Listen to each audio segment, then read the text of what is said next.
Assalamu alaikum warahmatullahi wabarakatuh. Welcome to the part 2 of how to regenerate the black family. Resuscitate, regenerate, and resurrect. So there's an African Caribbean Muslim family, the African Caribbean family in general, because we're talking from a kind of cultural perspective. But obviously this is a, dynamic Islamic African thought. Alhamdulillah.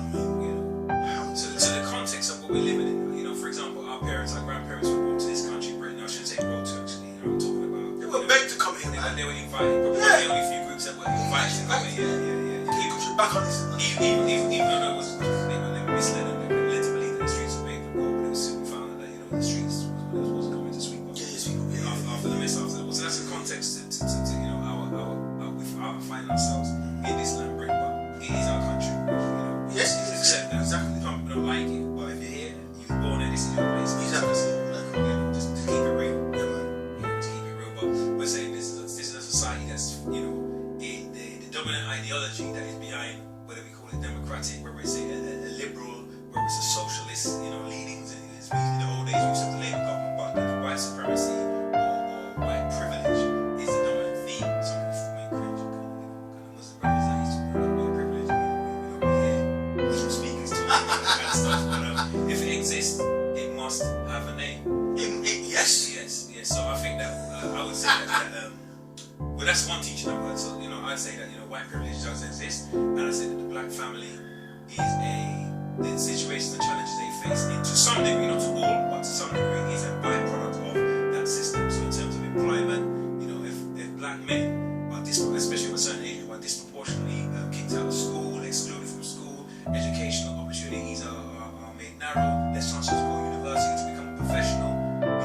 People get caught in the criminal justice system. You're engineering or creating an environment, creating a culture where you have men who are going to find it difficult to be legitimate breadwinners. What do you think about that? I mean, am I on the right path, or do you think that I'm imagining some kind of conspiracy theory? Because the numbers, as far as I'm concerned, the numbers speak for themselves. What say you, bro? Well, I would say that I totally, again, agree with your analysis of the problem. I mean, I'm in a field where I directly engage young people from the age of 16 to 24 who are coming from these broken homes, who are actually on the streets all day long, running around, roaming the street, no parental control. Feral, latchkey children, no parental control. They've got this inbuilt, because their mother teaches them this disrespect for the father, the absent father. If you now as a male trying to be an authority figure to a young male, the disrespect that his mother shows the father, she wired into him. So he starts disrespecting the male teacher or the male police officer or any male authority figure he fires against. He hates another male because his mother, maybe when he was 5, when he was inside the hair salon and she's with her girlfriends and they were all talking about their failed relationships and they're cussing up that black man. He ain't no good. He's worthless. He don't look after me. He don't even see his picnic. Good on went to his picnic. Yeah. So the little boy at 5 and 4. He's drinking at He's inculcating this in his mind. So he's being wired to disrespect the black male, to disrespect another black male. So when he sees another black male when he reaches teenage years, because of that hated image of himself, he's got no problem taking the knife and sticking it into the gut or pulling the trigger on another N-I-G-G-E-R. That's what they've been taught. That wiring has even probably impacted him, right, to the point of him even doubting his own abilities deep down, and that impacted on what they call in psychology like self-loathing. Yes, I totally agree. This self-loathing, not only does he carry on in his life when he's growing up, but when he also embraces Islam, he carries this self-loathing inside himself. Oftentimes, man. Yes. So you find that in England, the so-called black Muslims are the lowest of the low. They've got no schools. They've got no centers of learning. They don't want to reach any academic heights. Anybody with a lighter complexion, they automatically feel this person is more knowledgeable than them. Light skin supremacy. Light skin supremacy. I've heard that spoken about, and I believe it exists because it has to have a name. So we can see today that this splitting of the black family carried on from Willie Lynch, carried on in the antebellum period of post-traumatic slave syndrome. I've got to say something about Willie Lynch. I know some people, they say, well, we have to question whether Willie Lynch actually existed because there is information suggests he didn't actually exist historically. But my argument is, exist historically or not, or mythology, it still talks to a teaching That's which was right. very real. Yeah. Which means that Which we're on the right now. Yeah, exactly.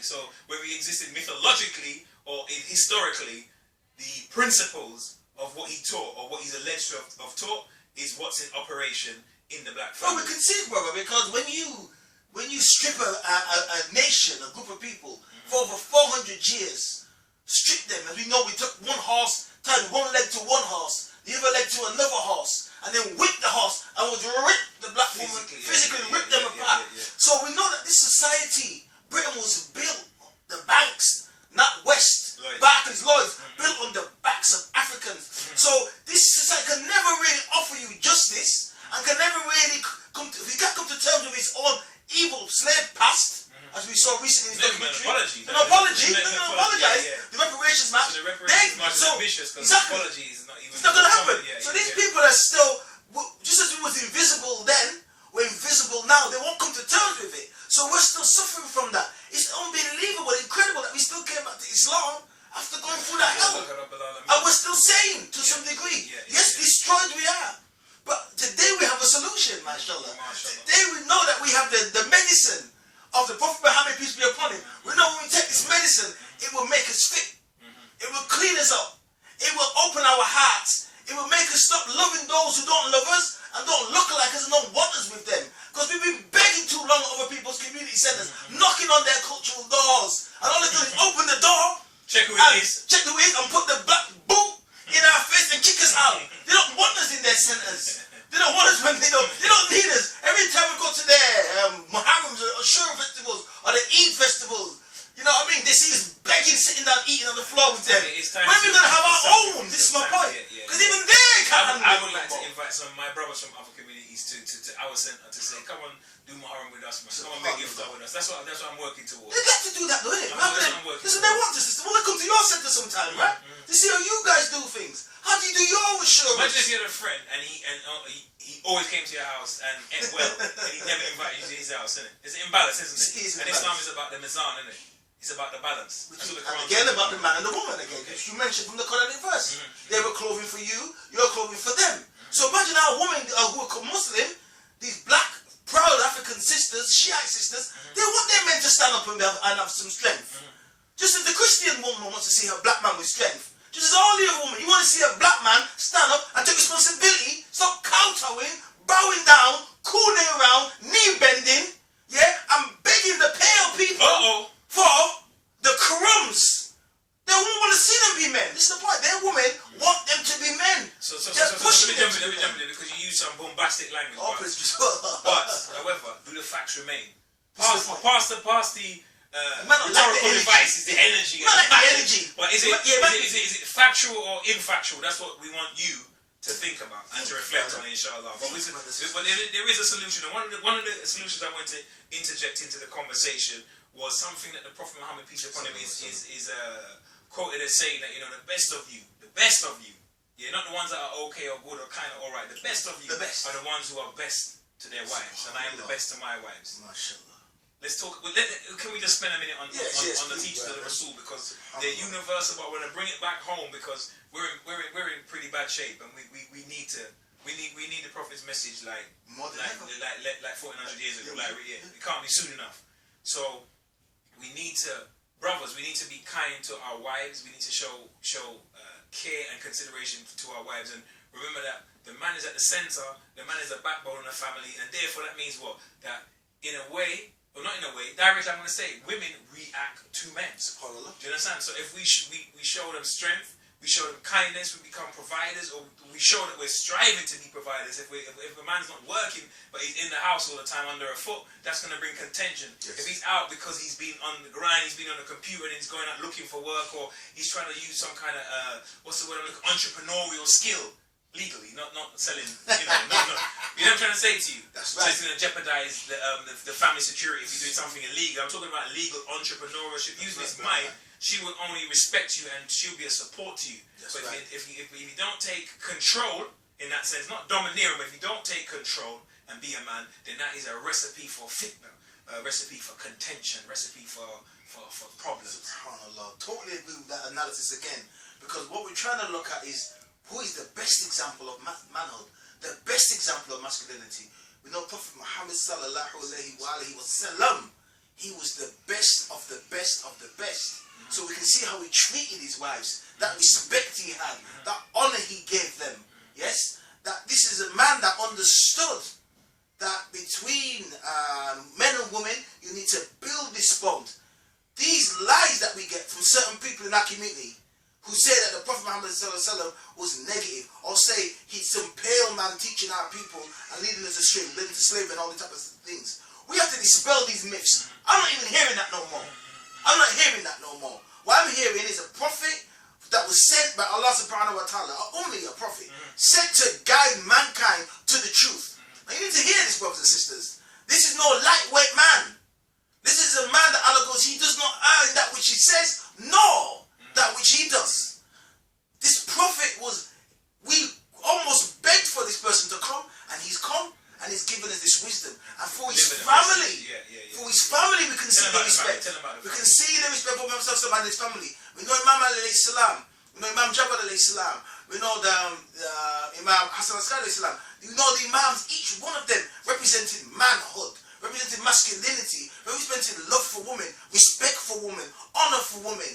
Prophet even when his Fatima alayhi salam, his daughter would walk in, he would sit down and put her on his lap, or he put her in his own seat over himself, because he was showing this is a man that put to end the infanticide. Imagine they would bury their daughters alive. They didn't want the girl child, and he came along and he said no more, and he broke this taboo. A revolutionary man, a man who understood the very precise machinations of the individual, how to address it. Now if we've been given a solution, a way forward, how to raise ourselves up, why would we reject that? Only a fool would say no. This message is good for anybody. Yeah. Muslim, anybody. A universal prophet. Yeah. He ain't just no Muslim prophet.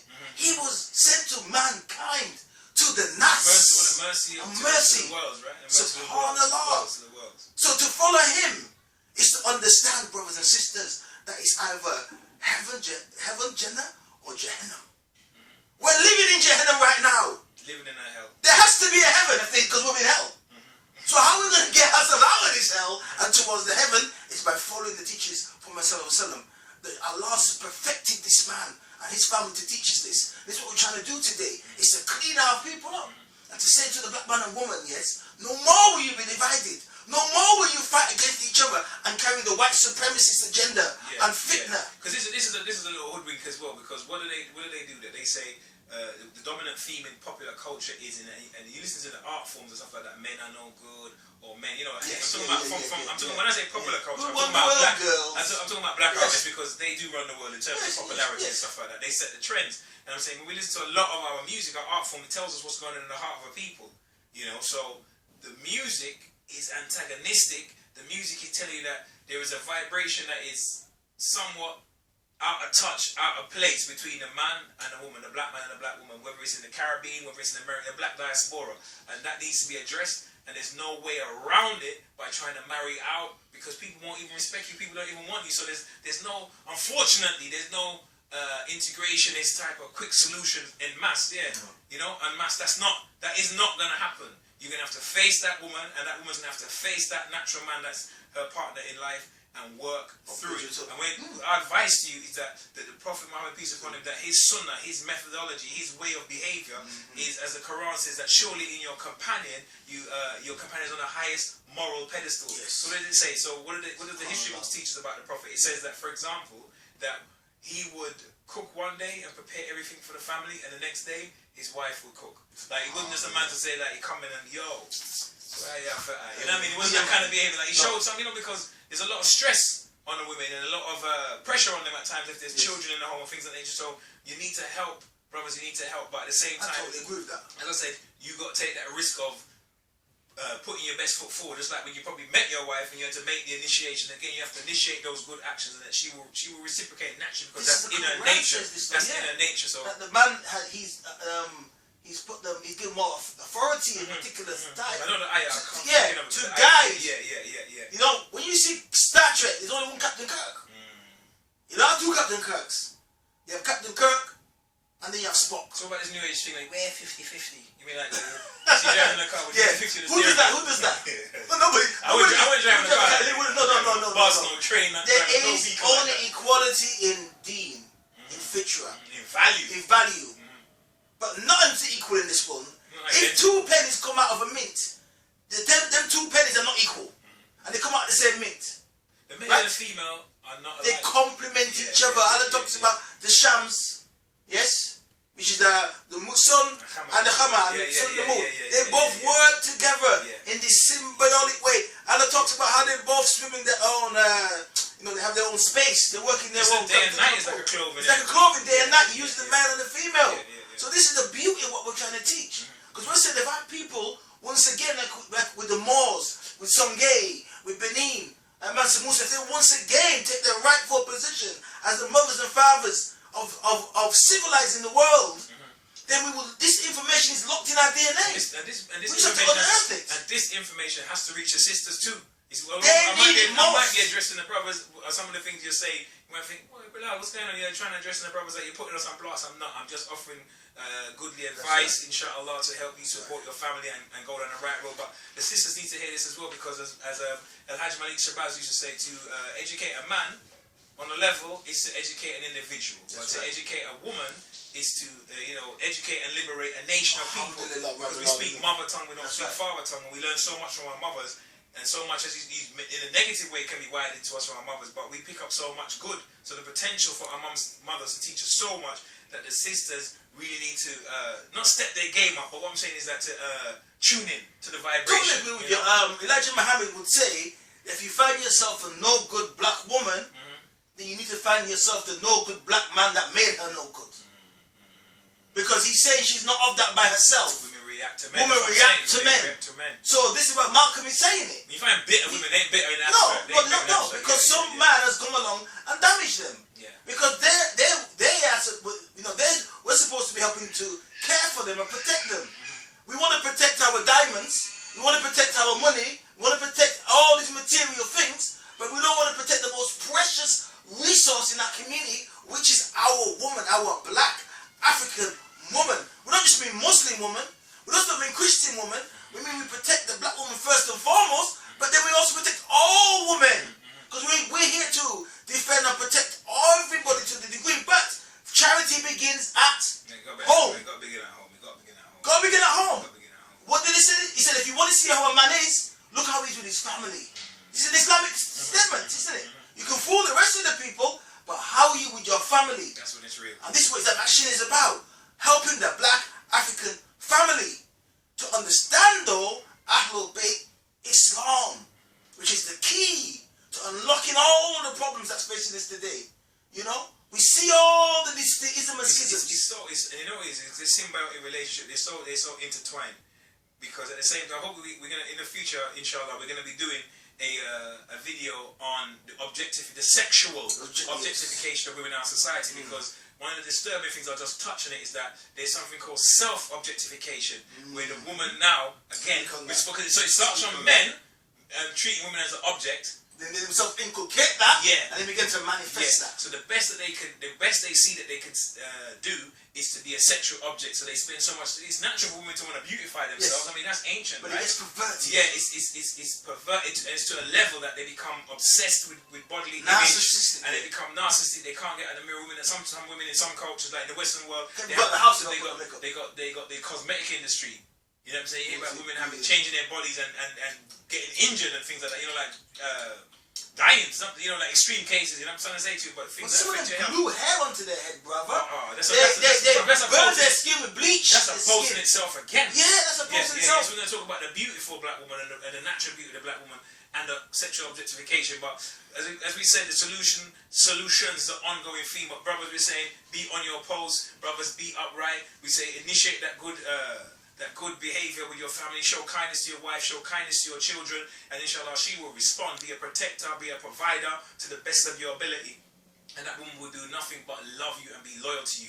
But the solution is not to run away from the situation, from your responsibility, or to run away by trying to marry out.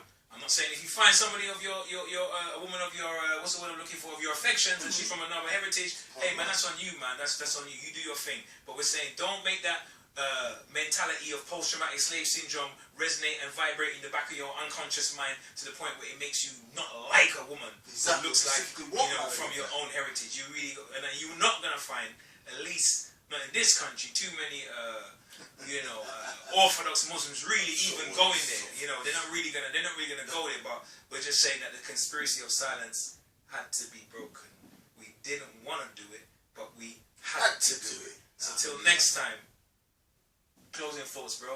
I was just to say, once again, I'd like to read from this book here, The Endangered Black Family, by Nathan Hare, PhD in Julia Hare.